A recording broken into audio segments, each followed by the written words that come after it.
السلام علیکم ورحمۃ اللہ وبرکاتہ۔ الحمد للہ رب العالمین والصلاة والسلام علی اشرف الانبیاء والمرسلین نبینا محمد وعلی آلہ وصحبہ اجمعین، اما بعد۔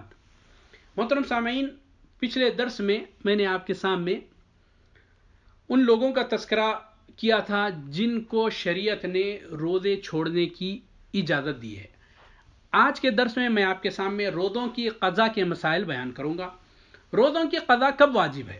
روزوں کی قضا کیا ہے؟ واجب ہے، جیسا کہ کب واجب ہے انشاءاللہ آگے ذکر کرتا ہوں۔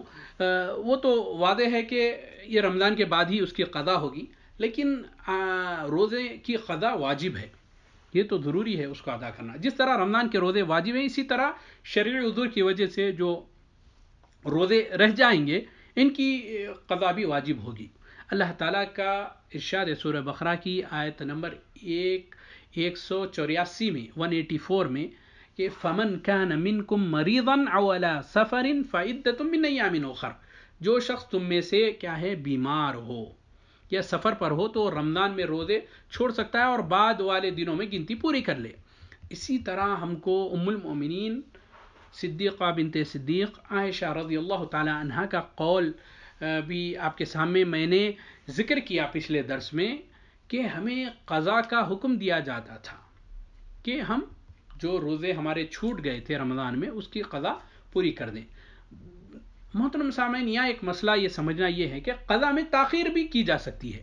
شرعی عذر کی وجہ سے جو روزے رہ گئے ہوں جتنی جلدی ممکن ہو سکے ان کی قضا دینی چاہیے، ادا کر دینی چاہیے، تاہم اگلے رمضان تک کسی بھی وقت قضا دی جا سکتی ہے، اور قضا مسلسل یا وقفے سے دینا دونوں جائز ہے، جیسا کہ ام المؤمنین صدیقہ بنت صدیق عائشہ رضی اللہ تعالی عنہ فرماتی ہیں کان یکون علی الصوم من رمضان فما استطیع ان اقضیہ الا فی شعبان۔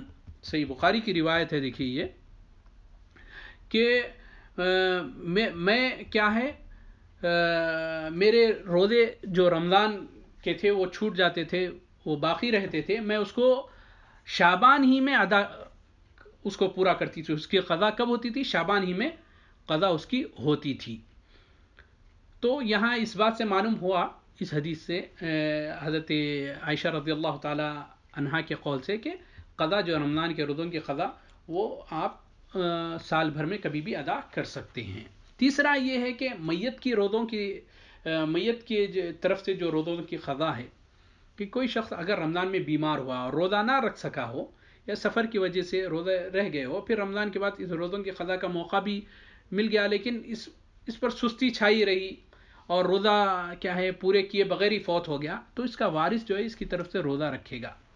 عائشہ رضی اللہ تعالی عنہا بیان کرتی ہیں ام المؤمنین کہ نبی کریم صلی اللہ علیہ وسلم نے ارشاد فرمایا من مات وعلیہ صیام صام عنہ ولیہ، جو شخص فوت ہو جائے اس کے ذمہ روزے ہوں تو اس کا وارث اس کی طرف سے روزہ رکھے گا۔ محترم سامعین، ایک شخص بیمار ہوا رمضان میں اور وہی بیماری میں اس کا انتقال ہو گیا تو اس کی قضا نہیں ہے۔ مثال کے طور پہ کوئی بیمار ہوا یا کوئی سفر پر تھا، کسی وجہ سے روزے نہیں رکھ سکا، پھر اچھا ہو گیا، اس کو مہلت ملی لیکن وہ روزہ نہیں رکھ سکا اور اس کا انتقال ہو گیا، تو ایسے شخص کے لیے یہ حکم ہے کہ اس کا ولی کیا ہے اس کی طرف سے روزہ رکھے گا۔ اس طرح اگر میت کے ذمے نظر کے روزے ہوں اور وہ اپنی زندگی میں نہ رکھ سکا تو اس کی قضا بھی ورثے کے ذمے ہے، جیسے کہ عبداللہ ابن عباس رضی اللہ تعالیٰ عنہما سے مروی ہے کہ ایک آدمی نبی کریم صلی اللہ علیہ وسلم کے پاس آ کر کہنے لگا یا رسول اللہ ان امی ماتت وعلیہا صوم شہر فاقضیہ انا قال نعم فدین اللہ احق ان یقضا۔ اے اللہ کے رسول، میری ماں فوت ہو گئی ہے اور اس کے ذمے ایک ماہ کے روزے تھے، کیا میں اس کی طرف سے قضا دوں؟ آپ نے فرمایا ہاں، کیونکہ اللہ کا قرض جو ہے وہ قضا کا زیادہ حقدار ہے، یعنی اللہ کا جو قرض ہے اس کو زیادہ حقدار ہے کہ اس کو ادا کیا جائے۔ صحیح مسلم میں ہے، یہ سوال ایک عورت نے کیا تھا، اس نے وضاحت بھی کی